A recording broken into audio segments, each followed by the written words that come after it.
panelist is Dr. Aristotle Papanikolaou.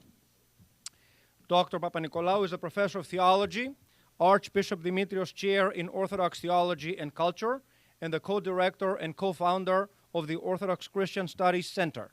He is the author of numerous articles and reviews and of 2 monographs, Being with God, Trinity, Apophaticism, and Divine Human Communion, and The Mystical as Political, Democracy and Non-Radical Orthodoxy.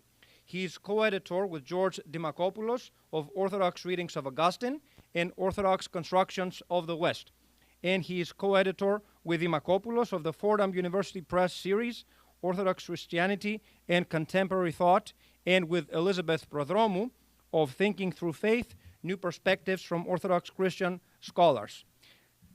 The topic of his presentation is a 21st century reflection on the 20th century theological agenda of the Greek Orthodox Archdiocese of America.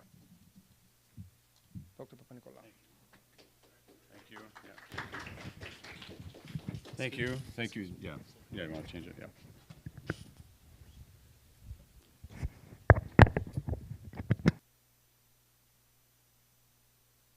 So thank you to Tony and Jim for inviting me. I'm sorry I can't be with you tomorrow. I have to go to an Archon meeting where, among many things, we're going to celebrate the appointment of Jim Skedros as Archon Axios.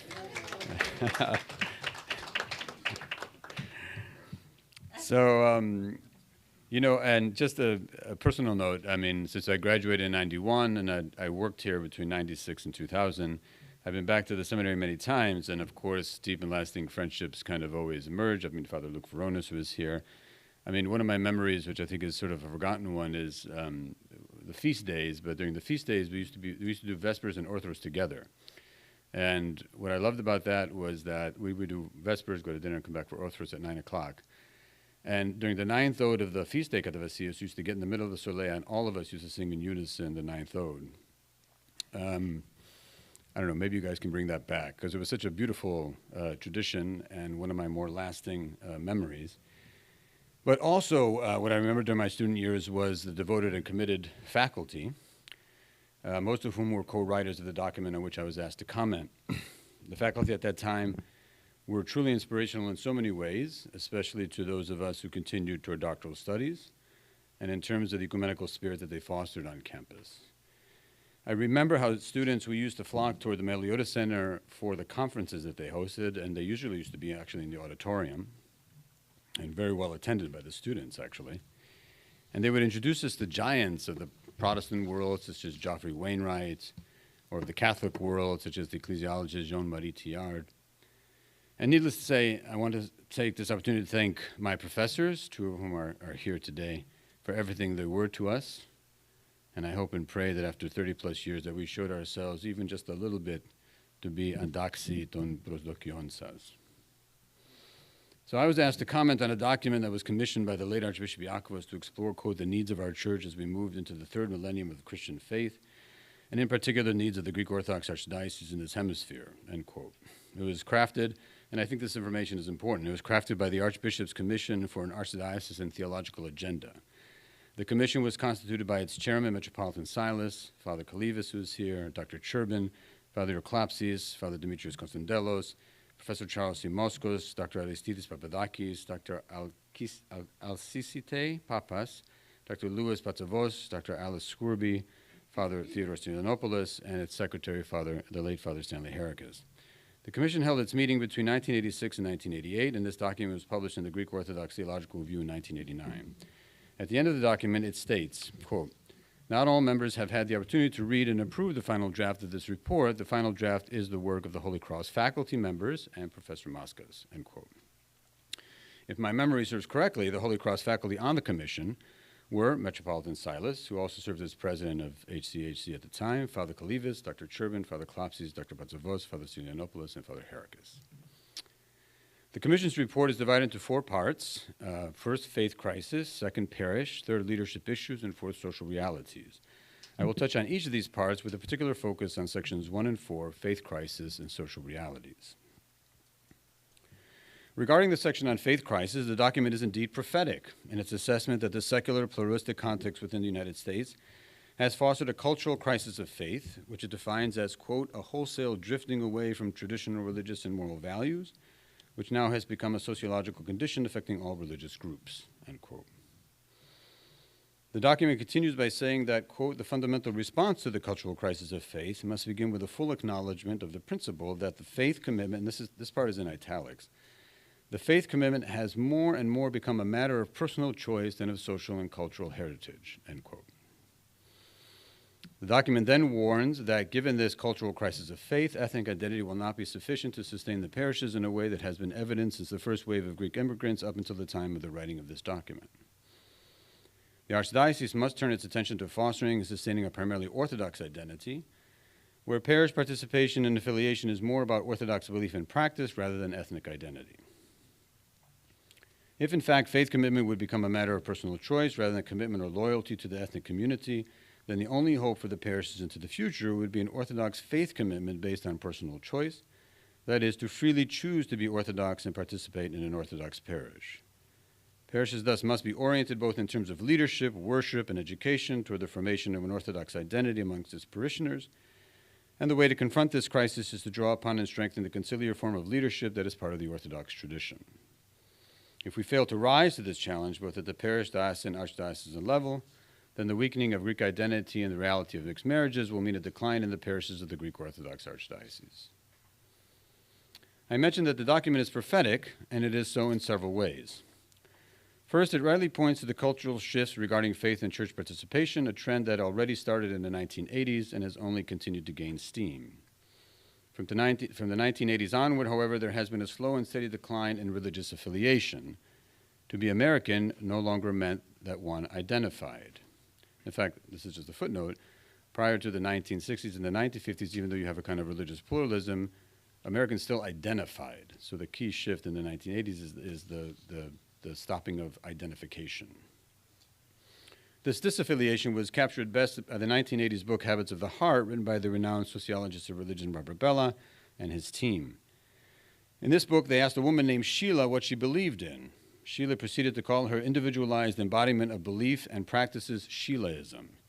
Indeed, Sheilaism, being spiritual but not religious, has seen a slow but steady growth, to the point that the prediction is that by 2070, it is expected that nuns, the disaffiliated, may constitute more than half of the population, as it already does in many parts of Western Europe.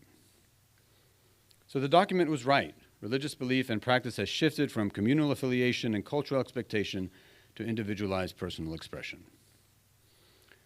This slow and steady disaffiliation from religious identification occurred as the children of Greek Orthodox immigrants were forming their own families and were doing their own, what I would call, disaggregation of their ethnic from their religious identity. In other words, to be Greek no longer meant by default that one was a practicing Orthodox Christian or even an Orthodox Christian.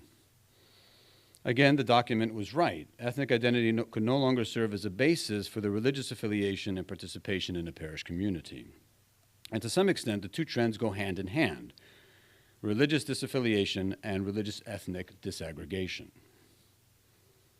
The document then offers suggestions for confronting this problem at the parish, diocesan, and archdiocesan levels that revolve primarily around education and leadership structures. I'll comment briefly on this what to do question, but before I do that, I'd like first to comment on the document's use of the word secular. Now, the secular has come to mean many things. Most Orthodox speak about the secular as an aggressively anti-religious attitude in space, in which religion is marginalized or privatized. Given the critique of religion by modern Western thought and the communist experience, the Orthodox suspicion of the secular is certainly understandable. This anti-religious sense of the secular is what the document presumes, and this comes through very clear when it claims, quote, long-standing historical and sociological forces, secularization, the technological revolution, pluralism, the impact of the media and entertainment industries, and other, have during our generation brought about rapid and radical changes in personal and social values. Selfish individualism, family instability, divorce, promiscuity, abortion, substance abuse, consumerism, pornography, and others. The results have been breakdown in community, breakdown in commonly accepted ethical principles, and breakdown in personal integrity, end quote. But this understanding of the secular and its consequences is an excessively narrow view, if I may say so. And in order to devise a genuinely orthodox approach to civil society and democracy, which is part of the challenge not only of our Archdiocese faces, but also all the Orthodox churches throughout the world, we need to come to terms with secularism in all its complexity. In fact, secularism can be entirely consistent with an Orthodox Christian theological worldview. First, let me be clear about the various meanings that have been attached to the word secular. In the global popular imagination, it is usually associated with a decline or elimination of religion that is correlated with modernization and scientific advancement. For many, as reflected in the document, the word also conjures the idea that political and cultural elites are aggressively trying to eradicate religion. This particular meaning, however, was more of a prediction than a way of simply describing the changes in the way religion functioned in Western society. Since the 17th century in the West, the relationship between religion on the one hand and politics, society, and culture on the other has changed considerably. And no doubt these changes have led to decreased religious participation, particularly in Western Europe, along with a weakening of the institutional churches. However, it would be wrong to say that religion has gone away. In spite of the efforts of certain intellectual elites, it remains a powerful political, societal, and cultural force everywhere in the globe, including Western Europe. There's another meaning to the word secular, which has to do with the privatization of religion. The idea is that for democracy to thrive, religion must be taken out of the public sphere. While the total decline of religion has turned out to be a myth, it's true that religion has been privatized to varying degrees in different countries. The most extreme example is in France, where the privatization of religion is seen as necessary for the sake of securing freedom. France, however, is an exception, as religion still plays some public role in most Western societies. In many Northern European countries, even though church-going is low, the Lutheran countries still play an important social role, the Lutheran churches, still play an important role, which most citizens support vocally and through taxation. And religion remains far more prominent in the United States, especially in politics, as we've seen, both in elections and in legislation on controversial issues. So if we mean by secular the privatization of religion, not all Westerners think alike about this privatization, and it is clear that religion plays a very public role, even if it is different depending on the particular country. Even so, it's clear that religion does play a different role now than it did in pre-modern societies. So we might ask, in what sense have Western societies become secularized? In pre-modern societies, religion was what we may call the all-encompassing reality, and I borrow that phrase from Jose Casanova, sociologist of religion. Everyone believed in the supernatural. It was a given, a default belief, and it informed the way people thought about other aspects of society, such as politics, government, law, culture, science, and education. To not believe in the supernatural was inconceivable. What the secular refers to is the reality that religion has ceased to be the all-encompassing reality. There is no common theological perspective shared by everyone. In this condition, we start seeing a rejection of the supernatural as a given reality, as a default, and unbelief becomes an option. This is, of course, the insight of Charles Taylor in his massive book on secularism. And there's also an emphasis on personal autonomy and the elevation of human rights as a way of protecting the individual from the power of government. It is not the case that religion stops playing a role in society, nor that morality is eliminated. Religion simply takes on a different role. An effect of these changes has been the emergence of secular pluralism. Some version of pluralism has always existed, even in pre-modern societies and empires. Secular pluralism, however, means, at least theoretically, that no one can be designated a second-class citizen in a society as a result of who they are, in the way that Orthodox were once second-class citizens under the supposedly pluralistic Ottoman Empire, or Jews were second-class citizens under the Byzantine Empire. It means the civil acceptance of various faith traditions, ethnicities, and lifestyle choices in a way that never existed in pre-modern societies and empires. Even though many Orthodox like to criticize the West for promoting a social vision of pervasive atheism and immorality, that kind of secular society rarely exists anywhere in the world. In fact, the clearest example we have of an atheistic, anti-religious society was the former Soviet-style communism, which often contrasted itself against the religious West. Now, one possible response to secularization is the one we are seeing in those former communist countries. Increasingly, since the 1990s, they have swung in the far opposite direction from the state-sponsored atheism of the past. They have tried to reject the secular altogether, including secularism understood as a public pluralistic space, and to uphold Orthodox Christianity as a state religion, either officially or unofficially. This approach is motivated by fear that the decline of religious participation in the West will be mirrored in those post-communist countries. In other words, those countries worry that in time, being religious will not be simply the default, and that national identity will no longer be linked to religious identity. Religious nationalism is a strategy that has historically proven to be a failure. And moreover, we are seeing its tragic results in the Russian attack on Ukraine, Orthodox attacking Orthodox, with most in the Russian Orthodox Church publicly supporting this attack, and with the deafening silence or muted criticism from most of the other Orthodox churches.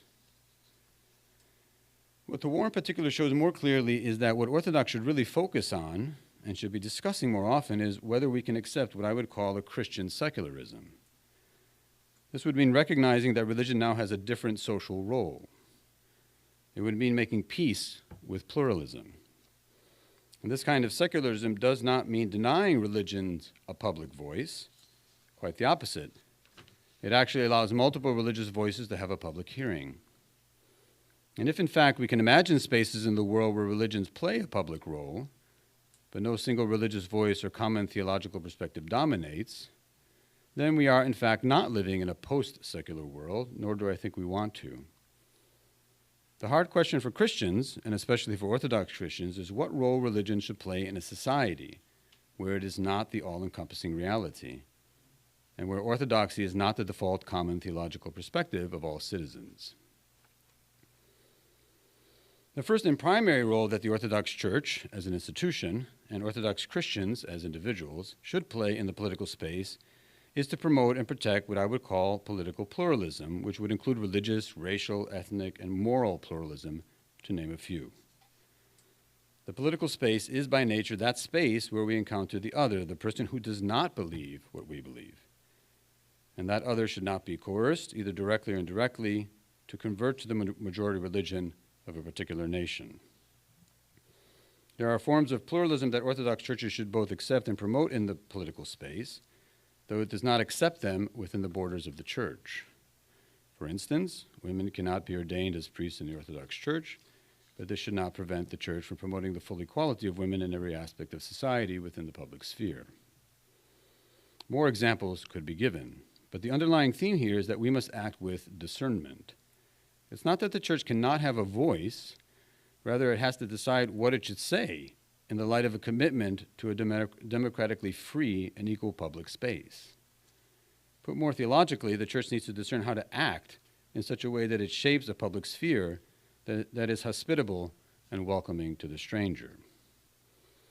It is in promoting such a pluralistic space that the church acts most consistently with its own beliefs and values, and in so doing, it is supporting a secular space that I believe is Christian. But promoting this kind of politically plural space does indeed come with a risk, that of disaffiliation and disaggregation, which means the possibility of seeing a decline in participation in parish life. I say possibility because it is not necessarily inevitable that such a decline need occur. The challenge for the Orthodox churches in the U.S. is how to best persuade so that there is a free choice, to borrow the language of the document, that there is a free choice to be part of the Orthodox Church. And again, I think that the document gets it right in making the basis for persuasion what I would consider the core of our Orthodox faith, theosis, divine human communion, that God became human so that we can become gods, which means to learn how to love as God loves in the world. As the document states, quote, an assessment of the Church's contemporary situation must be anchored on a clear perception of the abiding goals of the Church. The all-inclusive goal of the Church is God's call to theosis, the transformation of the world into the kingdom of God and the transfiguration of the whole cosmos in divine glory, end quote. But in order to foster a truly theodic ethos in our parishes, which could then be the basis for a theodic outreach and mission in the U.S., I don't think simply reform of educational and leadership structures will do the trick. What will? First, in order to foster a truly theodic ethos in our churches, we must move away from what I would call a transactional way of understanding our relationship with God. That if we do good acts, we go to heaven, that if we do bad acts, we go to hell. God did not call us in the incarnation to a transactional relationship, which in the end is a relationship of distance, but to a new creation, to a relationship of love, intimacy, friendship, and communion. Of course, there are rules that must govern our theodic journey, but these rules are part of a tradition of thinking that is not about transactions, but about formation and training toward what Vladimir Lossky would call living the dogma. To live the dogma is to ultimately live into communion that God offers us, and this communion is not one of distance, as in the transactional view, but a realization, embodiment, manifestation, performance of loving as God loves in the world. I say performance intentionally, because to train as an Orthodox Christian is very similar to training as an artist, whether to be a painter, musician, or a dancer. In that training, one doesn't simply learn about painting, music, or dancing, but one becomes a painter, musician, and dancer, by submitting to a tradition of thinking and how it is that one embodies these forms of art. I believe that to submit to the Orthodox tradition is not to submit to a transactional arrangement, but to a tradition of thinking and how to move in and toward theosis, which again is to learn how to love. One does not become an Orthodox Christian by signing a contract. One becomes an Orthodox Christian by performing the practices that have resulted from the accumulated wisdom of the saints, who prized above all the virtue of discernment in the theodic journey, since there is no one-size-fits-all when it comes to theosis, especially since to be in communion with God very much depends on our own unique histories and narratives. So I agree with the document. If we want to bring new people, get people back, keep people in our church, we must frame our message on the basis of theosis. We have the message, one that most have not heard, but I would also add that we must frame our understanding of theosis in terms of training that is analogous to training in the arts. The truth, however, is that most of our parishes, both in the U.S. and throughout the world, don't preach the good news that God became human so that we become gods. Most give off a transactional vibe. And I think that one of the biggest reasons that people are moving away from the church is that they simply do not believe in this transactional view of Christianity. And they shouldn't, because it's not what's revealed in the incarnation. The hopeful sign is that most in the U.S. are unaware of this theodic and transformative way of understanding Christianity. Much like the early apostles, we have the element of surprise on our side. We also are living in an age of anxiety that is desperately searching for transformative solutions. But even though we have the message, there are challenges that remain. One is to get people even to listen to another way of thinking about Christianity, especially when they see how rigorism and fundamentalism have infected our Orthodox parishes. Related to this challenge is convincing those willing to listen that to join the Orthodox Church does not mean being a fundamentalist or condoning the type of violent religious nationalism we see on display in Russia. There are perceptions of being Christian and of being Orthodox Christian that we must acknowledge and overcome if we are to effectively communicate the transformative potential of the theodic journey.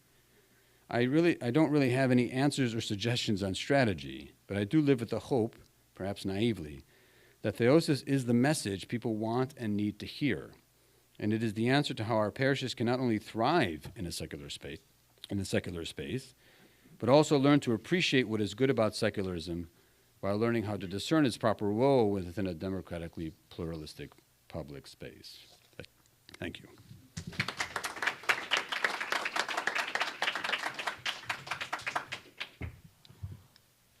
Thank you, Dr. Papanikolaou. We can take one clarification question. If not, yes. I was just wondering, the quote where you define theosis, I was wondering who was that from? That's from the document. That's from the document. That is from the document. Okay. Yeah. The document frames the solution in that way. Cool. Thank you. Right, our second presenter is Professor Vasiliki Limberis, a church historian of the first 5 centuries, specializing in the 4th and 5th centuries. She was a member of the Department of Religion for 30 years at Temple University in Philadelphia, retiring in 2020. One of her books, Architects of Piety, The Cult of the Martyrs and the Cappadocian Fathers, and many articles focus on her particular interest, how the Cappadocian Fathers and the wider Greco-Roman culture intersect, from not only literary works, but also material evidence. Along with Jim Skedros and Father Maximos Konstas, she co-edited the Festschrift for Archbishop Dimitrios. The topic of her presentation is Kesara Sara, looking to the future of the Greek Orthodox Archdiocese of America.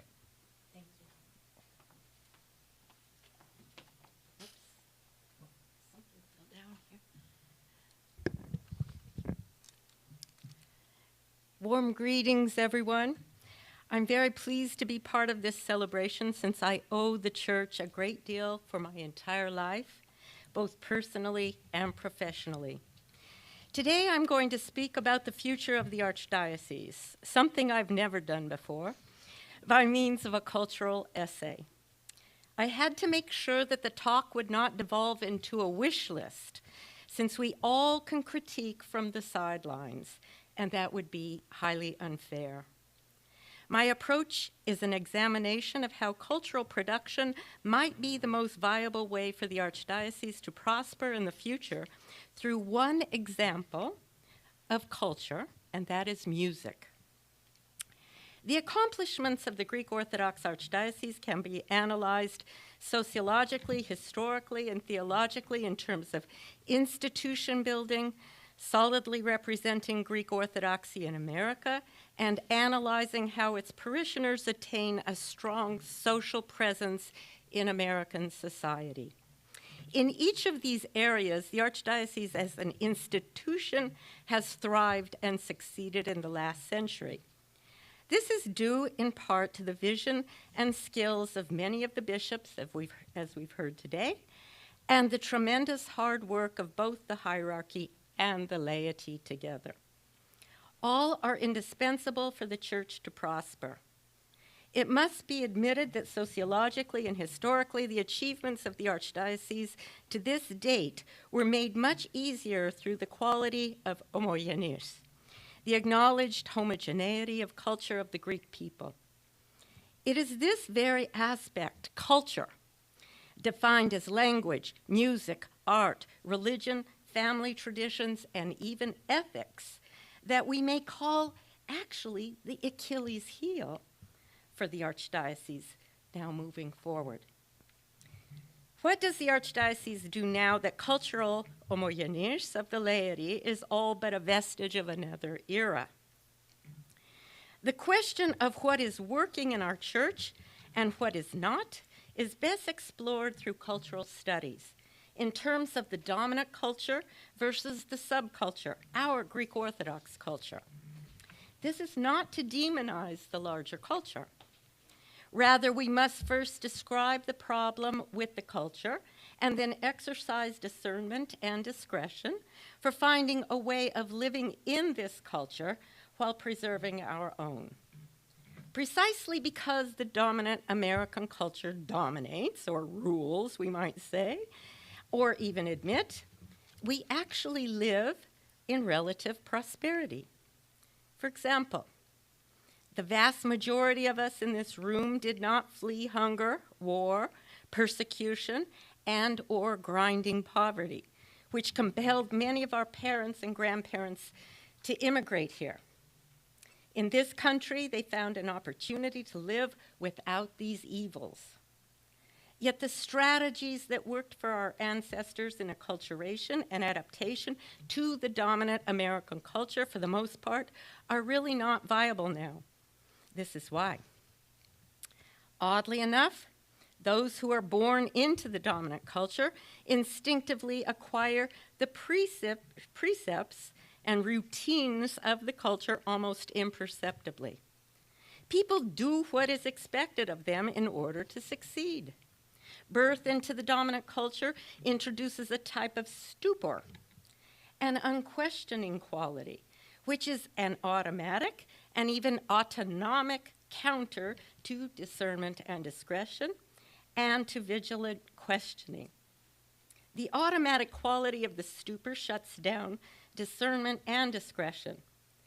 Growing up in the dominant culture allows it to take over, unquestioned as the norm. What do we do in this situation? It's precisely here that the Archdiocese can have the most impact in the future. This today, what I'm saying, is not a call for a revolution or for a campaign. Rather, it is an opportunity for the Archdiocese to implement a type of cultural resistance in small steps that adds up to an awareness of two things. The first of them is what constitutes a thriving, authentic Greek Orthodox life in America that allows the church to grow. And two, how this can be achieved through negotiating pitfalls of the dominant culture that wears it away. What should we resist, you might ask? Here is the example explaining what I mean. Let's elaborate on several startling gaps common to our parishioners that stem precisely from the dominant American culture. Since Greek Orthodoxy has an unbroken history from Christ onward, the parishioners should have a broad outline of its history. But this is not the case. And this is due in large part, the fault of the dominant culture. In the past 20 years, American public schools teach very little history, especially ancient, medieval, and European history. Consequently, our parishioners are ignorant of the very basics of Greco-Roman history, and not even to mention church history. I wager that few, if any, American-born parishioners younger than age 40 can locate on a map the cities of Jerusalem, Constantinople, Rome, or Athens. And I'm not exaggerating. Few to none would know who Constantine I is. High school students in my former parish in Pennsylvania, I live in Cape Cod now. In Pennsylvania, however, when asked to name the 4 Gospels, included the Gospel of St. Andrew. It's one of the 4, much to the priest's shock and concern. I know about this ignorance as well, also from my own students in former years of my classes, especially the last 10 years at Temple University. Geography of the Mediterranean was just non-existent. They would go nuts when I would give them a little geography test. Some might ask, why does this matter? And we shall see why. The lack of a basic historical education comes from the wider American culture, but it defines our parishioners for all of their lives. When there is ignorance, the dominant culture always has the advantage because it fills in the void with an affirmation of ignorance, reassuring the person that such facts of history or geography or theology or biology just do not matter. The dominant culture validates the situation as normative, and it validates such ignorance as acceptable. The dominant culture, by definition, is the default culture. People in the dominant culture actually feel a sense of belonging, since they hold the same views as the larger group. Parishioners will resort to opinions they get from wider American culture in order to cover up their lack of knowledge. One often hears, and I quote, "I can believe what I want. I read the Bible, and if it isn't in the Bible, then it really doesn't matter. Faith is enough, and it is personal." End of quote. Another problem our churches face is the way society defines religion. It is also common to hear, quote, "I am spiritual, but not religious. I don't need organized religion, and I don't need the church to tell me what to do." End of quote. Religion has become a negative term in the dominant culture, and parishioners claim faith through their own individual spirituality. In other words, the dominant culture has succeeded in transferring the aspects that belong to the church, such as religion, spirituality, faith, theology, and even church, to the affective level of personal experience. Affective, what touches your heart. All the elements of the church that belong to the institution, on the other hand, the ones that are not affective, such as history, theology, education, have been co-opted by the tacit infiltration of the dominant culture, which chooses to ignore them since they don't belong to it. Or simply, the dominant culture chooses to actively demean them as important in all religions, including nearly all varieties of Protestantism. At best, this reduces the institutional church to a social club. At worst, people just leave the church. Yet paradoxically for Greek Orthodoxy, the dominant culture's narrative of religion as affective is precisely where the church can strategize and win. It begins with the church's cultural resistance. This doesn't mean that we overtly pit our Greek Orthodox culture against the dominant culture in a type of culture war.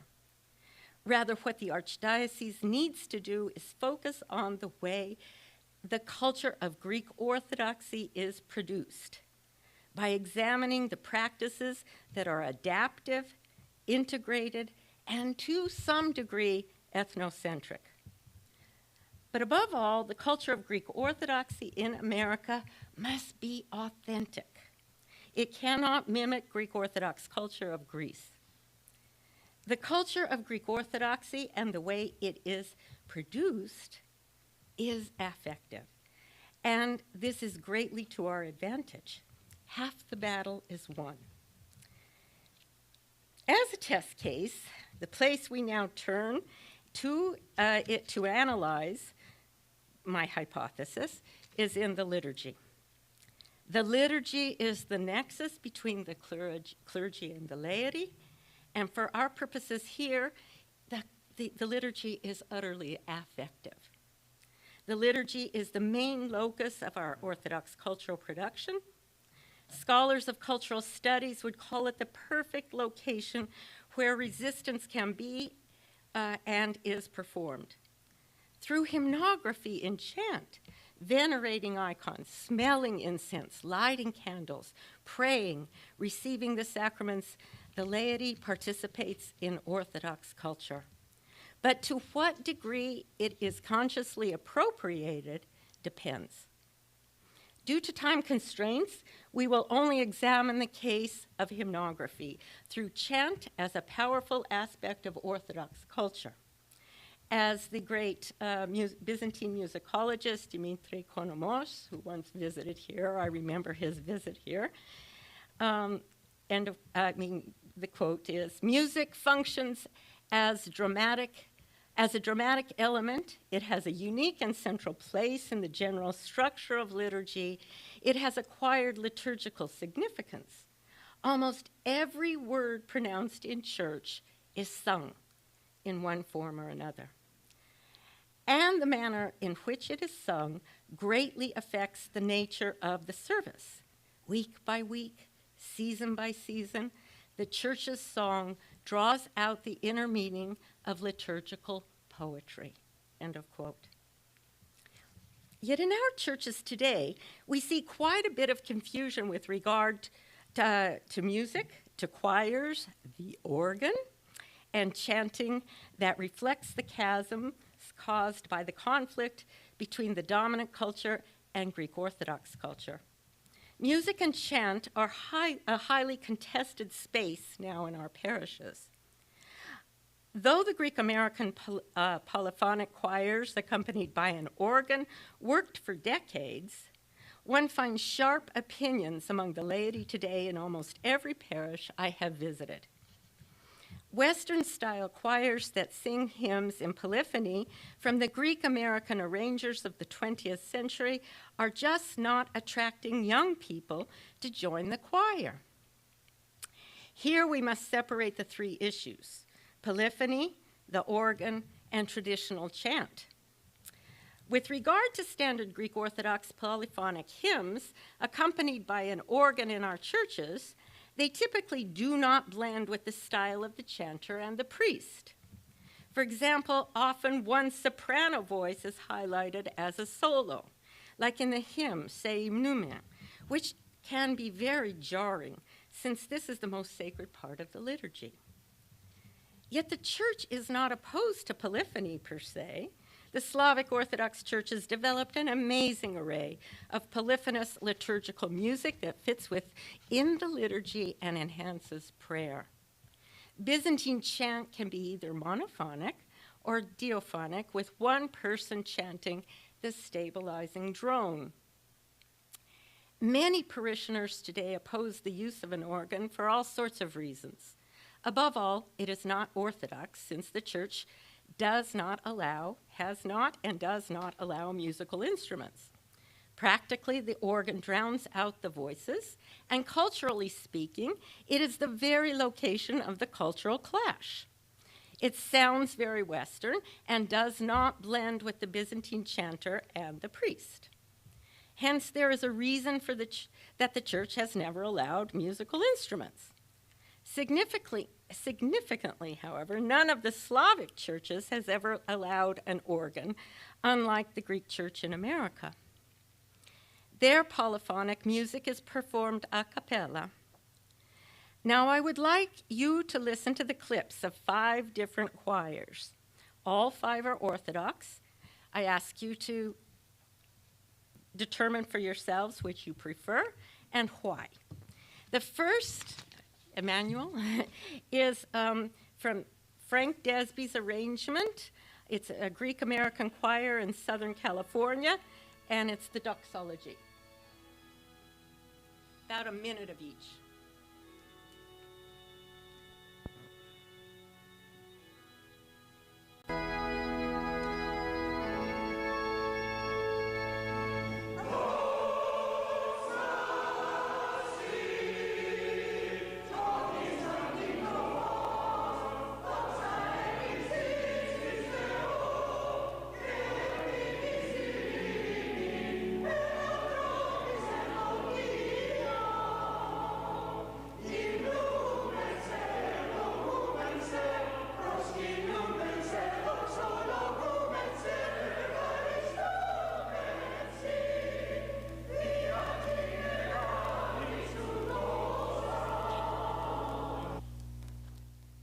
Okay, that's the first one.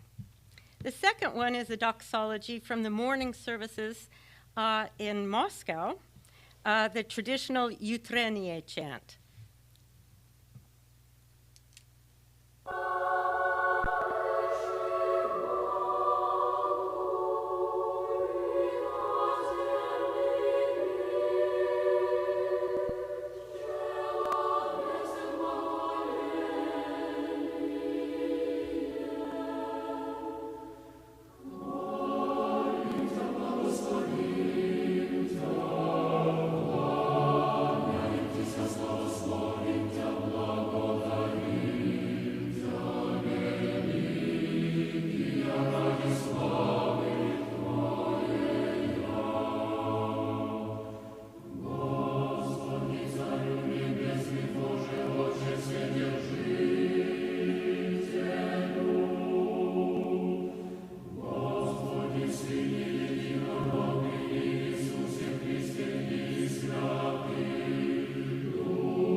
The third is also from Russian chant, from the Znameny chant. It's also a doxology, and it's from St. Petersburg.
The fourth one is one you will recognize, the doxology in Byzantine chant sung in English.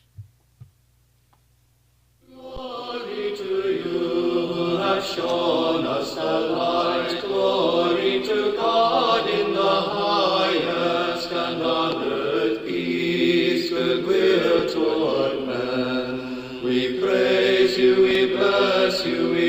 worship you, we glorify you, we give thanks to you for your great glory. O Lord King, heavenly God the Father Almighty, O Lord the only begotten Son, Jesus Christ, and the Holy Spirit.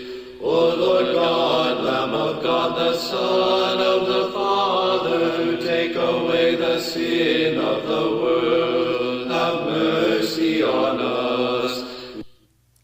And the last one is a Byzantine chant that you will recognize. It is not the doxology. It's sung by the Greek Orthodox nuns of St. Cosmas Aitolos in Bolton, Ontario.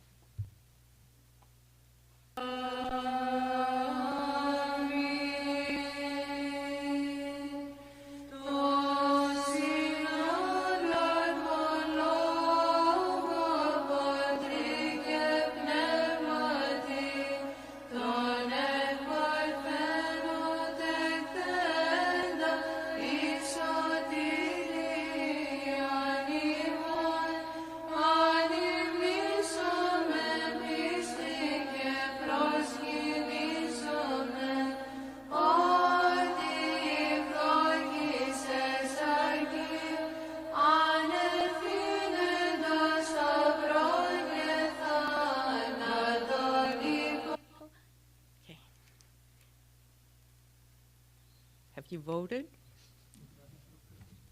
It is precisely in music and chant, the affective means of cultural production, that the Archdiocese has the opportunity to redirect the hearts and minds of parishioners, especially young parishioners, to an authentic Greek Orthodox culture.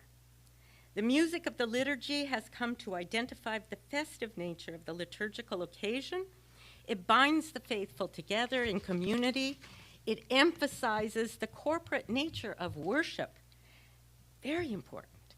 And most important, it teaches the parishioners the gospel and the theology of the church in their language. In short, there's no more room for ignorance of the dominant culture to fill the gaps of knowledge. Cultural production is indeed at the affective level, and in fact, the dominant culture may have done us a favor. I propose that any of these chants would work in any language, according to the decisions of the priest and the choir director and the members, according to the needs and demography of the parish, meaning what language is the predominant language of the parishioners. The one stipulation is that there be no organ. I propose that the Archdiocese develop a vigorous program of teaching choirs in each parish how to chant a cappella in the language and the style they want. I know there are piecemeal attempts that through various Orthodox websites to try to teach parish choirs. But it is very difficult to do this if there's not a uniform directive or plan from the Archdiocese. I know this from experience. By embarking on a program that reappropriates the way our churches form an authentic Greek Orthodox culture in America, the Archdiocese should begin with affective elements of cultural production. Thank you.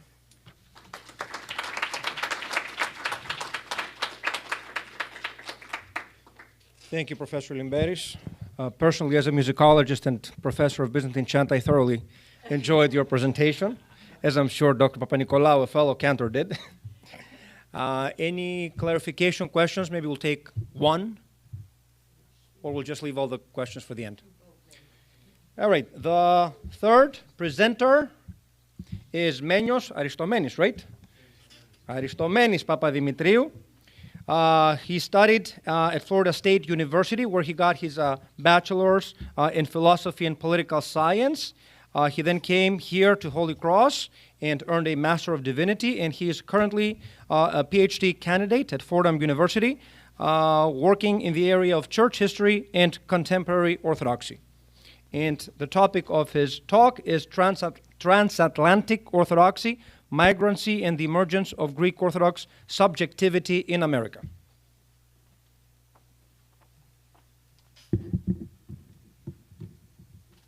Thank you, Father Romanos. And thank you, President Cantonis, Dean Petitsis, Professor Skedros, Professor Father Vrame, and distinguished professors and fathers who are here for having me today. I know for those of us who are alumni, it's not necessary to mention that special divine spark that you feel whenever you're on campus here. So it's my pleasure and delight to be here today.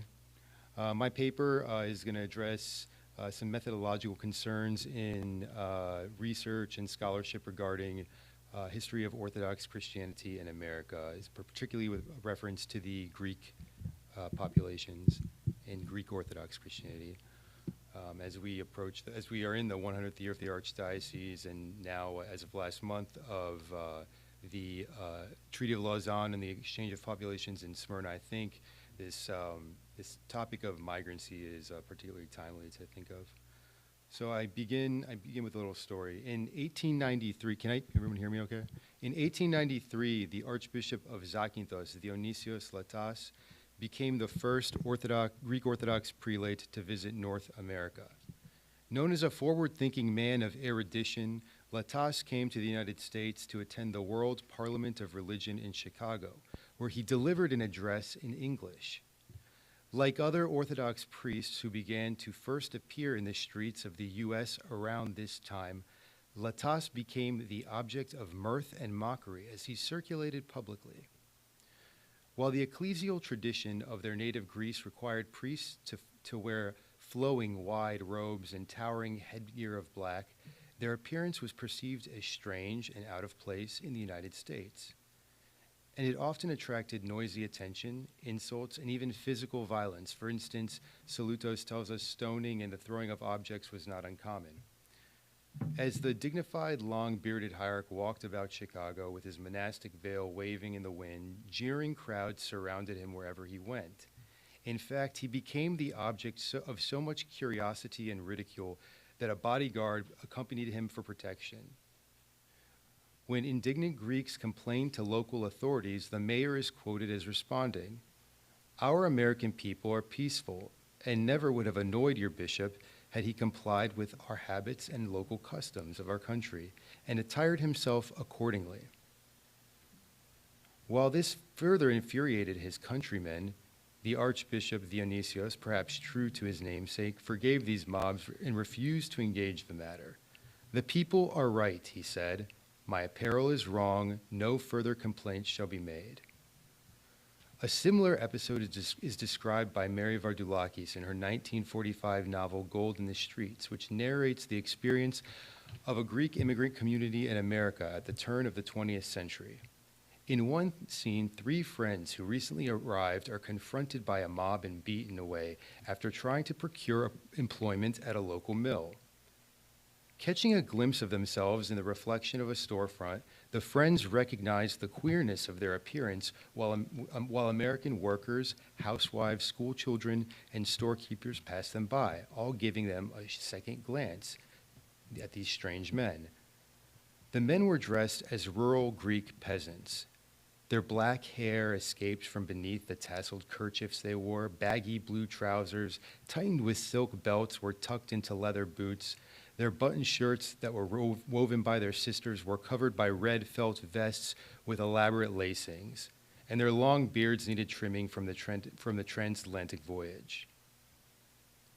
As they stood by gazing at the reflection in the window, a clean-shaven American man passed them by, wearing low shoes, a broad coat, a long pressed trousers, and a felt hat, underscoring for them the recognition of their strange appearance.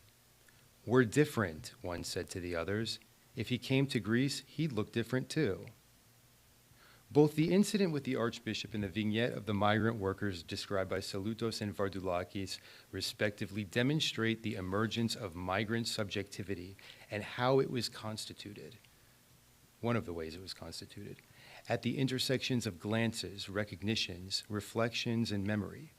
Migrant self-representations did not consist of singular images of the self, but included diffracted images of bodies and simulacra. Migrants that entered the U.S. who were unaware of their strange appearance were forced to recognize themselves as such by the reactions of others, Americans in the streets. Likewise, the bishop, as personification of a local church, and his attendant clergymen stand as an analog to the relative strangeness that has affected a distinctly Orthodox Christian subjectivity in America. The project of assimilation or Americanization and its specter may be described as both desire and fear throughout the course of the presence of Greek Orthodox communities in America. It entails a molding of the traits that constitute a migrant subjectivity according to civil and cultural ideals that were composed by American democracy. Because of the way the psychic world foregrounds notions of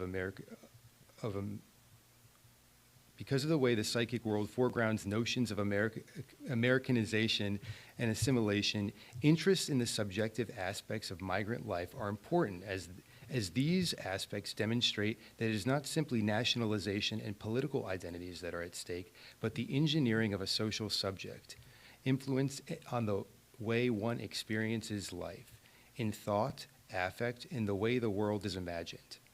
As diaspora and territorialities are key concepts in Orthodox Christian discourse on belonging and expression, the Orthodox Church functions as both a cultural institution and a set of practices that play an important role in the formation of migrant subjectivities which effectuate a distinct orthodoxy in that it is not merely Greek or American, native or diasporic, but transnational, existing in both the old world and the new, familiar yet completely alien to both sides. My admittedly foolish, ambitious goal today is to discuss in general terms the place occupied by migrancy, not only as a historical event, but as a discursive attitude and a symbolic concretion in the historical order of Orthodox Christianity in America. My main contention here is that migrant subjectivity, for today's purposes chiefly focusing on that of Greek migrants, harbors a fundamental logic of formation of the self, and my broader desire, to be clear, is not to abandon or replace the common historical narratives described here with some antagonistic account about the constitutively nationalist character of the historical discourse about orthodoxy in America, but rather to move for a less extrinsic use of, or at least complicating of, the old normative hold of signifiers such as migrant and diaspora, among others, by going beyond the stylized renditions. The church historian of American Orthodoxy must engage the complexity of the flow of persons between territorial and conceptual boundaries. Territorial transitions, for example, the transition to industrial America from provincial Greece, presented a variety of adjustments for migrants who carried their religious customs with them to America. Orthodox Christianity was, as we said, was seen as a strange religion by many Americans. And for Orthodox Christians, clergy and laity alike, the pluralistic environment of the U.S. that was comprised of a variety of ethnicities and religions proved to be a similarly bewildering experience for a group used to relative homogeneity. Its priests had only known a state religion, and the people were accustomed to living in communities that worshipped in one faith, spoke the same language, and observed the same traditions. But wooden rehashings of received historical narratives is no longer sufficient in light of the theoretical resources at our disposal. Taken together with the history of American migrant communities, the historical and cultural archive that documents American Orthodoxy's earliest days registers new forms of subjectivity that emerged in both in the context of intensified flow of people, culture, and capital that marked the rise of globality in both the political and cultural domain. And that archive invites us to rethink the interaction between the psychic and historical forces that define Greek Orthodox Christians as historical subjects that in many ways was foregrounded in bilateral transatlantic movement. Bringing the notion of subjectivity to the fore entails some revisiting and reconsideration between the psychic and social dynamics of historical process. The intended outcome is that such an approach will expand our view of the history of the Greek Orthodox Church in America, allowing us to access how that history was defined by uninterrupted contact between nations and diasporas, empires and transnational communities, state, continental, and global conglomerations of power, as well as centripetal and centrifugal forces of political and cultural formation. And it also complements the phenomenological turn in contemporary Orthodox theology and the various publics that it seeks to engage in dialogue. A note on the term subjectivity. The term can be charged and sometimes vague. It is used here to refer to the juxtaposition between migrants' agency and the structural constraints that determine their decision-making processes in the process of movement across boundaries. Use of the term must strike the careful balance, not to exaggerate the role of rationality, nor to underestimate how affect, desire, and imagination function in lived lives. Migrant subjectivity, in particular, refers to the way of becoming a subject that emerged gradually in the context of migration. And on different levels of politics, social and economic interaction, and cultural production,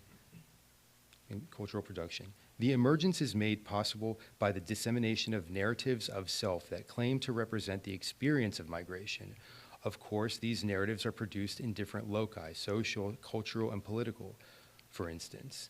And depending upon the discursive context that it is used, the name migrant will carry a different content. For example, the term Greek migrant does not have the same signification in U.S. legislative texts that it does in autobiographical texts published by the Greek Orthodox Archdiocese of America. The traits of the name are attributed or sometimes claimed and can contradict or be reflexively situated, but it is always historically situated. Subjectivity is a process, a series, or changes rather than a static condition. It is development, though not always linear, narrative, though rarely a single story. A look at two early texts that contain the workings of American Orthodox history is illustrative here. The most methodologically abundant scholarly engagement with the history of Greek Orthodoxy in America comes not from faculties of theology or divinity schools, but in fact scholars concerned with migration studies writing at the turn of the 19th century. This category, which examines Greek Orthodox Christianity in the context of transatlantic immigration to the United States, is broadly characterized by Jim Skedros as the immigrant paradigm in a 2017 paper, to wit that in the latter half of the long 19th century, droves of Greeks left their fatherland in search of economic opportunity. Skedros contrasts the immigrant paradigm to the other paradigm that through which the appearance of orthodoxy in America is conceived, a matter of missionary activity. My thought is indebted to Skedros' work here as it pushes for a more authentic appraisal of Orthodox histories in the U.S. by seeking out the complexities in a way that widens the possibilities of analysis. The category of migrant scholarship is not only the most abundant, but the earliest of the publications that describe the appearance of Greek Orthodox Christianity in America. I would submit that this corpus also represents the most elite of the studies. And because they approach the topic of Orthodox Christianity from outside the disciplines of theology and church history, treatment of Orthodox Christianity here is incidental rather than intentional. That is, it is not the primary object that the writers set out to study, which was the so-called immigration problem, which focused on the perceived problems related to the peculiarities brought to the U.S. by unassimilated newcomers. Thus, our earliest community histories are not autobiographical, but documented through the gaze of early 20th century American Protestant eyes in the scope of done in the scope of social engineering. Henry Pratt Fairchild provided the first academic treatment of Greek Orthodoxy in America in Greek immigration to the United States, published by Yale University Press in 1911. Fairchild primarily understood Greek Orthodoxy as the distinct mark of Greek ethnic identity. I quote him, he says, "A Greek is born to his religion just as he is to his nationality." So this aggregated idea of religion and nationality, to circle back to Dr. Papanikolaou. He declared portraying orthodoxy as closely interconnected with notions of nationality and kinship. calling Greeks clannish. In fact, Fairchild understood Greek piety as an act of Hellenic patriotism. He believed Greeks practiced orthodoxy on account of what he saw as its national character, demonstrating that from its earliest moments in the New World, Orthodox Christianity has been bound up in constructions of cultural and national identity, even from the outside perspective. While Fairchild provides a glimpse into the earliest expressions of Orthodox Christianity in the American context, the aperture is relatively small and scarcely examines the organic, devotional contours of Orthodoxy through which Greek immigrants expressed their innermost vulnerable dimensions, suffering, hope, and fear as they navigated an unfamiliar American reality. Fairchild's text demonstrates a popular turn-of-the-century American worldview, which emphasized the worst features of Greek immigrants, arguing that they were hopelessly degenerate people who were likely to become the dregs of American society. And his coarse remarks and dilettantism indicate the relegation of Greek orthodoxy to the margins of the American religious landscape. For instance, his chapter on Greek religion examines the Orthodox liturgy and characterizes its Byzantine musical tradition as an indistinct sing-song tone from which the people get absolutely no meaning out of. Furthermore, he surmised Orthodox religious expression to be rife with superstition, what he posited to be mostly an outgrowth of ancient pagan cults of classical Greece. Finally, he proclaimed that the common Greek people are extremely ignorant as to the real truths and teachings of the Christian doctrine. The Greek will defend stoutly the dogmas which he does not in the least comprehend. As would be expected under such conditions, there is little connection between religion and morality or ethical living. These harsh views give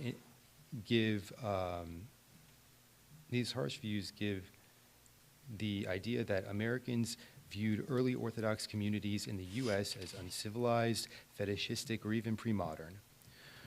While Fairchild's work reflects stereotypes of the early 20th century coastal historian, a contemporaneous writer, Thomas Burgess, writes shortly after Fairchild with a decidedly different tone in his 1913 publication, Greeks in America. Like Fairchild's text, Burgess's work is directed at students of the immigration problem. But unlike Fairchild, Burgess takes a sympathetic tone, understanding of the Greek Orthodox as one interesting race of foreigners who have come to dwell in our country. The oft-repeated of the hope of the author is to expose the desirability of the Greek ethos so that they might be permitted to become productive citizens of America.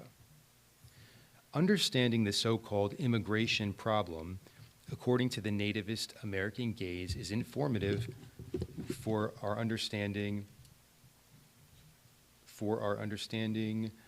and analyzing the matter of acculturation. What we need to keep in mind here as we proceed is that from one perspective, Greekness and Orthodoxy were viewed as one and the same. In investigating, we can turn to the words of the United States Immigration Commission. The people of the United States stand for what in their judgment is the highest, best civilization in the world, however biased the American judgment may be. Their purpose is right. They wish for the best, especially on industrial lines. It is generally conceded in the world all over that their judgment is correct and that our country stands as head. Americans undeniably wish to maintain that standard if possible to raise it.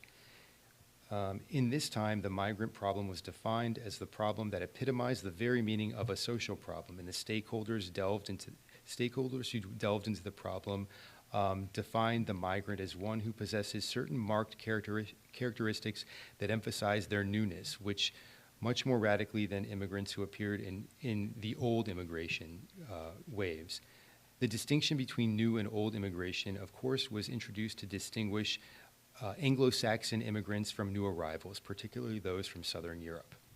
Migrants were examined according to a triple division of human characteristics: physical, mental, and moral, and these were classified according to their effects on American standards of living. For instance, an attempt was made to classify physical health by the care of one's dwelling, where the American and native born were scored high. Among the lowest were the Greeks, who together were joined by Syrians, South Italians, and Slovenians. Similarly, morality was evaluated by sociability and insularness. Crimes were attributed to ethnic units. For example, while Bulgarians, this is in quotes, while Bulgarians, Croatians, and Romanians and Southern Italians get along, the Greeks cannot live peacefully with any other race. Croatians and Bulgarians speak nearly the same language and fraternize readily, but Bulgarians and Romanians are kept apart from the Greeks because the Greeks view them as secessionists from their church, the church of their patriarch. Evaluation of migrant productivity of fitness on American lines revealed the conceptual framework of scientific racism, a framework that was supported and propagated through elaborations of hierarchies and distinctions between the white race, namely the Nordic, the Alpine, and the Mediterranean. These, of course, situated the Greek as both racially and religiously inferior to the white Anglo-Saxon. One Henry Fairfield Osborne, a student of Darwin, wrote articles on Americanism in which he addressed the issue of religion in an attempt to defend Protestantism as a racial tradition of civility and morality. Osborne was concerned about the impact of American life that was now in close proximity to Judaism and Catholicism. In his words, "I love the ideals of our founders. I cling to their interpretation of the magic watchwords of democracy. At the same time, I recognize that splendid qualities may be found in other racial stocks and splendid contributions made by them to human progress. But I do not confuse this dispassionate admiration of fine qualities of people of other races, other origins, and other religions than my own with the notion that true Americanism was derived from these other stocks and races, or that true Americanism can survive wherever its original principles are alienated by the influx of foreign elements, which have different definitions for each of the great watchwords of human freedom."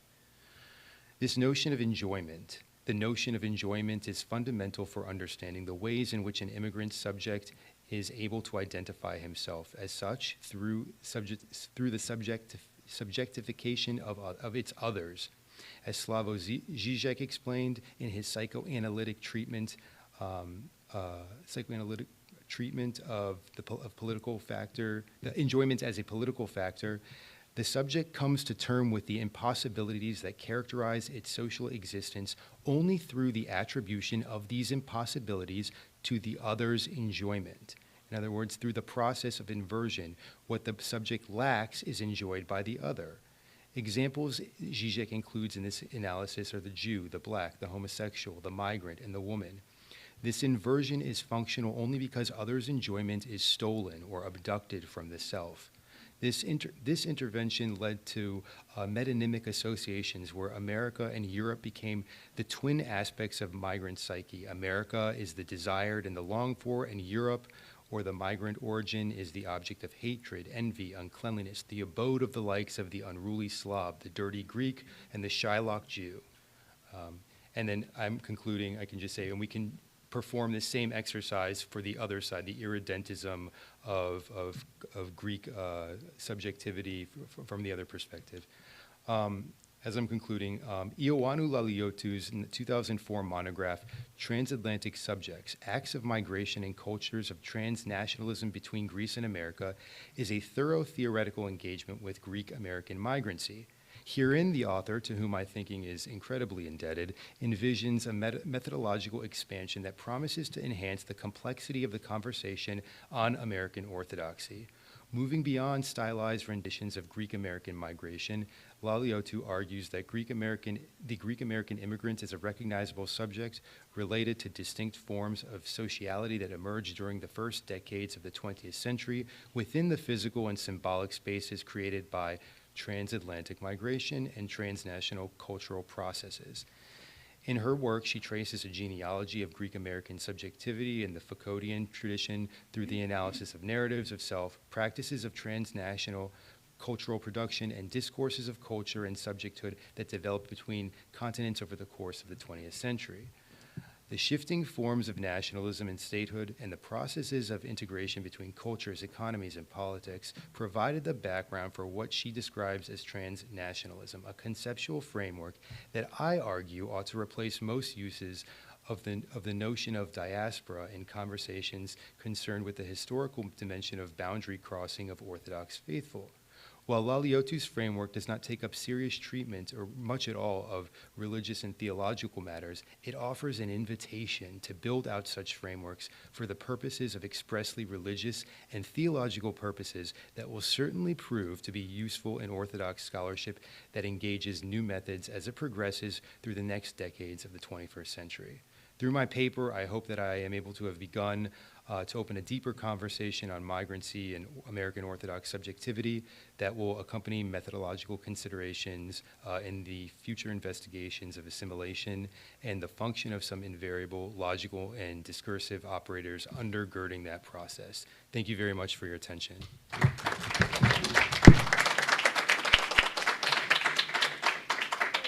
Thank you very much, Mr. Papadimitriou. We have already run into Vespers, so I will defer to Dr. Skedros as to the duration of the Q&A session. Take some questions. Yeah. Father Theodore. Sorry that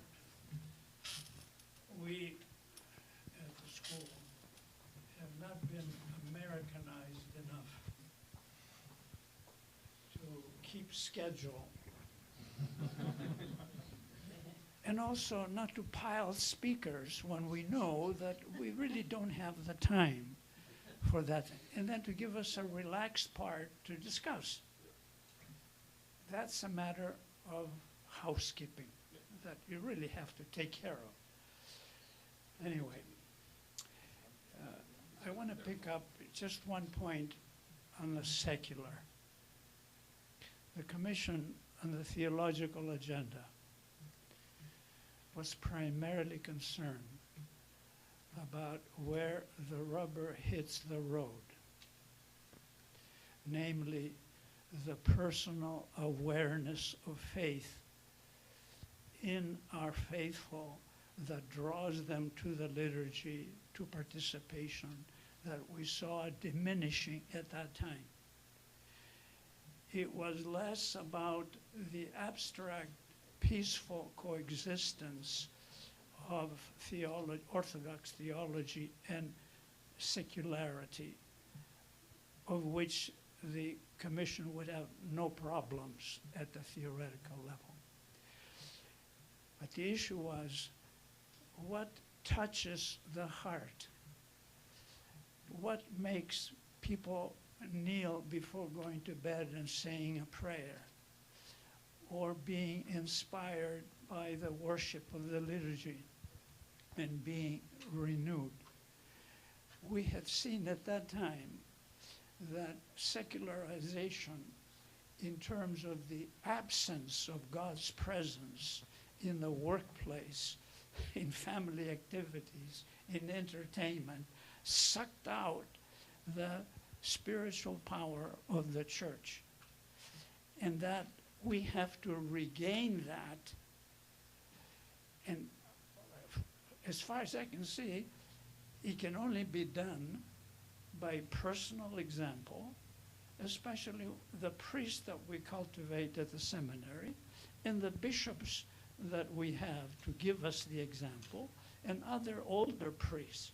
And here I see that there's a kind of formality that doesn't pay attention to personal integrity about fundamental issues of honesty, truthfulness, justice, self-sacrifice, generosity. And we've got to somehow come to respond to that through better examples, be Christ-like and Christ-centered, to put that more forward than the more abstract theosis model. Florovsky once said that that's a daring word. But now Orthodox theologians, they can speak of theosis all over the place when people haven't even started to pray our Father in heaven before they go to bed. Anyway, it's that personal evangelical dimension that is going to decide the long-term battle that presently we are losing despite occasional, in some local parishes, revival of spiritual life? Just a comment. Well, that's a big one, I have to say, and a very profound one, Father Ted. And I think as has been the case perhaps ever since I've been a student, I think there's a lot I agree with you and a lot I disagree with you with. First of all, I mean, even the way you were talking about the secular as sucking out, it has a negative connotation. And the secular is a double-edged sword, all right? You want people to have personal choice and personal kind of embodiment but that option is given by the secular, right? I mean, that disaggregation of ethnic and religious identity is made possible because of the secular. So we can't have our cake and eat it too, right? There has to be some way of sensing the fact that that's the double-edged sword of the secular, right? I mean, it offers this kind of pluralism which we start seeing in society. For example, like prior to the 60s, divorce was a no-no. Let's take like an easy one. Divorce was kind of a cultural no-no. After the 60s, obviously it wasn't, right? So what we're talking about is a certain kind of moral framework that is no longer given as a default. And I can see how the church would react and say, with the secular we're going downhill. And I mean, the document, that's the language it uses. The secular is negative. It's leading to all these kinds of things. But the secular also makes possible. Also, I totally disagree with you in the sense that talking about theosis is a theoretical. I mean, to talk about theosis is enormously practical. It's enormously down to earth. And I also think it's embodied. It's living. It's not just a word of God and faith sort of response. And honestly, the question, there's so much we could talk about, and you're right, we would need more to discuss. The question that the secular has opened up, and that is the question of this younger generation in particular, is why religion? Why religion? Like, why can't I just do it on my own? And also, what's even coming more into view is that this generation, especially the younger one, we are living, is it E.R. Dawes wrote the book, An Age of Anxiety? Okay, so, I mean, that book was thought it was, 1950s, Freudian, whatever. And now I'm actually thinking that he was right, right? Because we're seeing an age of anxiety. And I really think, I think Archdiocese in many ways... We didn't collaborate. No, but I think they kind of jived with each other in the sense of like, where's the culture at? What can we throw at them in such a way that instead of fighting it, that we can tap into sort of what they're looking for? And I think we have to answer the why religious question, and we can answer the why religious question by offering them things like, here's the affective dimension. Here's the transformative power of our spirituality, right? Here's the transformative, not just simply cognitive in the sense of believe in Jesus and I'll be saved, but here's the transformative power of our spirituality. So to some extent, I agree with you in the sense that we talk about theosis too theoretically. I agree with that. My point was, let's mundanicize it. Let's make it embodied. Let's draw on our ascetical practices so as a way of being able to answer the question, why be Orthodox, to these kids, especially to the younger generation. And I think, I think we can do it. I think we have that kind of message. I'll just end here. The other thing we talk about all the time is the Jesus prayer, the Jesus prayer, the Jesus prayer. I don't know a single parish in the country that trains people in the Jesus prayer. It's an actual training. And I just read an article in the Journal of Religion, which was a fantastic article, which talked about how the monks and fighting the demons in the desert were actually just trying to, deal with their intrusive thoughts. And one of the reasons why their ascetical practices and something like the Jesus prayer came about was it was a form of practice to deal with intrusive thoughts that just were all over the place and they couldn't get rid of them.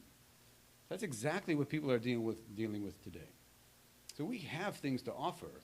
And I just think that we have to make peace with the secular and see that it opens up possibilities for us, while at the same time the church has to discern what to fight against and what not to. And I personally think the church is the way it's fighting and the way it's getting in cultural wars, thank God the GOA is not so much, I think is the wrong tactic. Father Tony. Question for Basilikian, a little bit for Manuel. Yes. In your 5 choices, Yes. I would like to propose there was a 6th that you left out. Okay. None of the above. Okay. Because all of those presumed a foreign form being imported, and that an indigenous style of worship music has yet to be developed That's very true. that could speak to people's hearts. But the fourth one was in English. and Big it deal. didn't- Okay. And They could have been just saying la la la. It's the sound that speaks to the heart, not necessarily the words. Watch megachurch worship. It's Oh, right. God for okay. I didn't say go to one. I said just watch it. But again, it's this idea of that there's another piece, because this goes back now for Manuel to think about as well. What about if we've been in this country? If most of us have been in this country, can trace our roots 100+ years. The immigrant story, the migrant story, is completely meaningless, other than a sense of nostalgia. Oh, look where I came from. Thank God I'm not there anymore. What does that story say, if anything, to somebody born in 2022 who will grow up in this community? If I can just answer one thing, why I would say that we ought to choose from the rich tradition of the chants that we have in any language. And I didn't put Syrian, but I could have. The reason why is that we will not change the liturgy. The way We can't change the music. the way the psalty and the priest chant, it ought to all rather harmonize well. Now, I'm not saying that the Greek churches can't borrow some of the Slavic chants, Archangelsky, Tchaikovsky, all of those, Bortniansky, all those wonderful polyphonous Slavic traditions of music that form a wall of sound behind it and that actually blend completely with the liturgy. It would take a long time to come up with an indigenous Greek-American chant that would go exactly with the liturgy that all of you learn here. You train the priest to do, and psalty. So I understand, but I would see that as long-term. I would just add, memory, reminiscences, these are aspects of cultural subject formation, cultural memory. This idea of, generations have passed by and you have no direct kind of like tangible connection to that first encounter with America from Greece, let's say, reminds me of something that Al Rabito, who he was a professor of religious studies at Princeton, also an Orthodox Christian, who in something he wrote in a book called Race, a Theological Critique, or something like this was the title. He looks particularly at Orthodox Christianity and in America, and he compares it to the experience of slave religion, which he's an expert on. And his intervention that is in many ways Orthodox Christianity in the U.S. and in other places is at this point a collection of folk customs that have been passed down similarly to what we see in with black customs that have been passed down through from the time of the Middle Passage, in terms of music or whatever.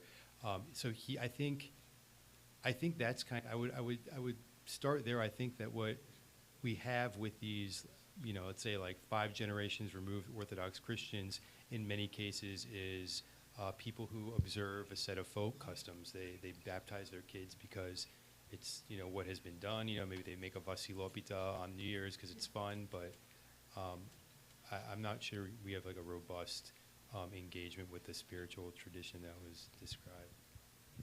Father Costin, and then Mr. Barrett, and then maybe Father Tony for the last question. Or I was putting my hand down. oh, okay. First of all, I'd like to thank the speakers for very, inciting talks. We're starting to talk about who we are and what we should do. I'd like to use the second talk to kind of keep pushing the challenge on the first. Okay, let's not say theosis because that's theoretical. Let's say union with God. That's a relatively simple concept to understand in words. But the question is, union with which God? And to me, the problem with the postmodern pluralism is not so much there are many voices and that we're small. That's totally fine. That happened many times before in history.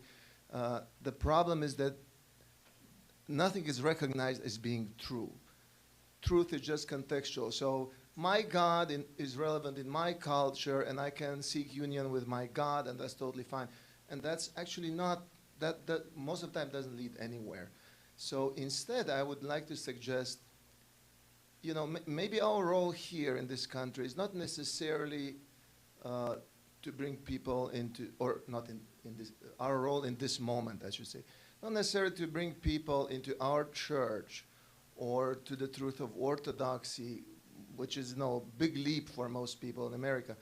But if we could point to people to two things: one, that there is truth, that there is a true God, and that's something we can show by believing strongly in this God and living our lives this way. And the second thing would be another thing that's missing now, the realization that there's a need for repentance. And I would say, for me, out of the five versions, musical versions, I was really impressed by the second. And if you can remind me, so what choir was that? That's let's see, the first one was, the first one was Desi. Yeah, it was the Ukrainian, from Moscow. But those bass voices, yeah, send you. but it's not just that. I felt, you know, and maybe those were not monks. Yeah. They were not. Choir. Exactly. They were regular people, but they came from a culture in which even sinners know full well that there's a need to repent. And the moment when they had that performance, they were all in that mindset. So it doesn't matter that I didn't understand a single word. I understood that I'm in the presence of something sacred. And maybe that's what we can do, just keep working on what we do so that, I mean, even as it is, people coming to our churches, they're always struck by the sense of that we take ourselves seriously and that what we're doing is sacred. But we can make a lot of progress in that direction. And I think that, you know, again, forget about calling people to religion. Just show them something real that they can truly be related. Final question from Mr. Richard Barrett. Thank you very much to the three of you. I really enjoyed all three papers. I would like to offer a comment, if I may, linking Vasily Key's paper and Menyo's paper, perhaps with an eye towards Father Tony's point. Music itself our musical repertories themselves are transnational. You know, they cross national borders. Byzantine chant is found in Finland, Russia, Romania, a form of it in Armenia, so on and so forth. It's multilingual. But even Russian music, the Russian repertories are transnational. And to the extent that those represent a kind of cultural consensus, you know, the idea that all of that the none of the above option isn't really tenable. And the thing of it is, what does this music say to somebody in America in 2022 who doesn't come from those cultures? A number of the musical leaders, not in the Russian church and in the Greek church now, are people who don't come from those cultures. You have a Grammy-nominated American composer who wrote a Russian-style liturgy 2 years ago in English. Could you tell me who that is? Kurt Sander. Oh. His Divine Liturgy was nominated for Classical Performance of the Year 3 years ago. And you know, I'll speak more about this tomorrow, but a lot of the Byzantine chant leaders in the Archdiocese today are people who do not come from a Greek background. So in terms of what does this say to somebody in 2022 now? Quite a bit. Quite a bit.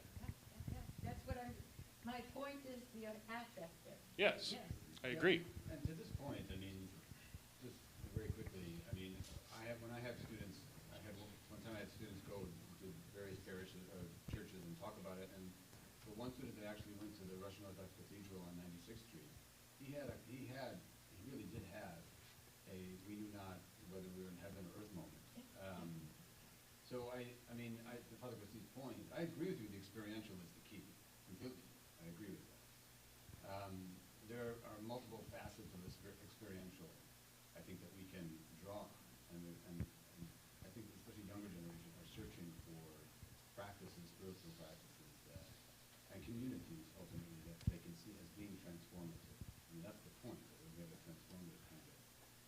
religion and spirituality together. The only thing I would just, maybe it's for a wider discussion, but the only thing that I would say is, that the repentance part we need to think about. Obviously we're sinners and that we need repentance. But we're living in such an age of anxiety that I think the dominant sin, if you will, is self-loathing, quite honestly. We need to teach people to love themselves, quite honestly, and to realize that God loves them and that they're lovable for who they are. That's a challenge, I think, to some extent. So I think we have to, I agree with you, but I think also we need to kind of see what the current existential situation is.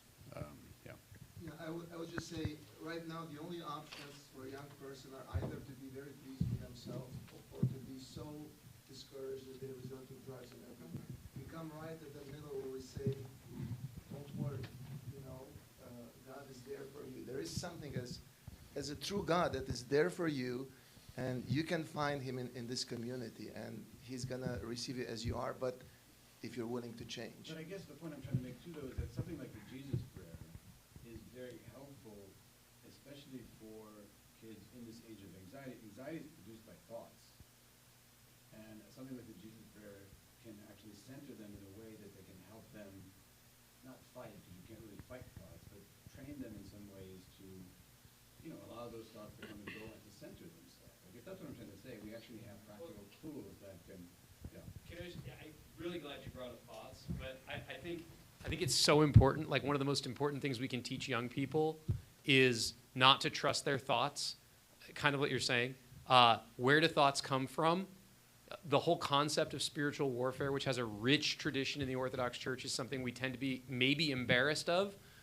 We don't really want to talk about demons, but go read the lives of the saints, and I think this could be an antidote to a lot of the destructive stuff going on in the modern world, and also an Orthodox response that isn't a culture wars response to some of the things that might be counter to traditional Orthodox teachings. Correct. It was Father Maximus Constance who said once, we live in an age of infinite distractions. He had it exactly right. And something very practical, embodied, like the Jesus prayer, could actually help people center themselves in ways that, I don't know, I just don't think we're doing it enough, quite honestly. And I actually think it's very practical, very embodied, and something that we need to do more of.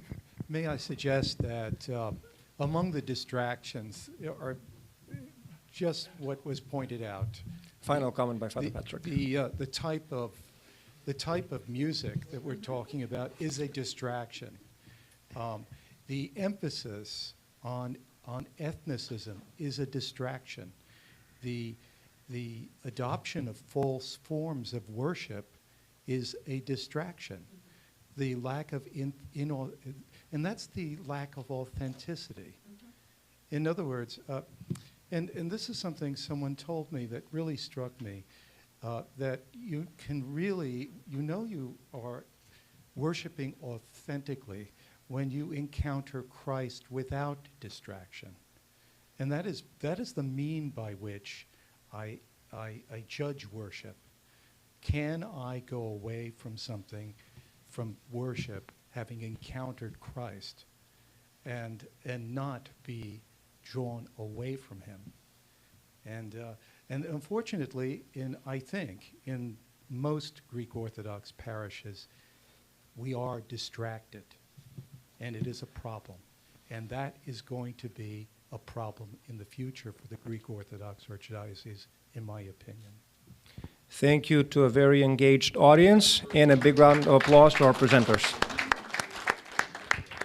Enjoy the dinner, and the keynote address is at 7 o'clock.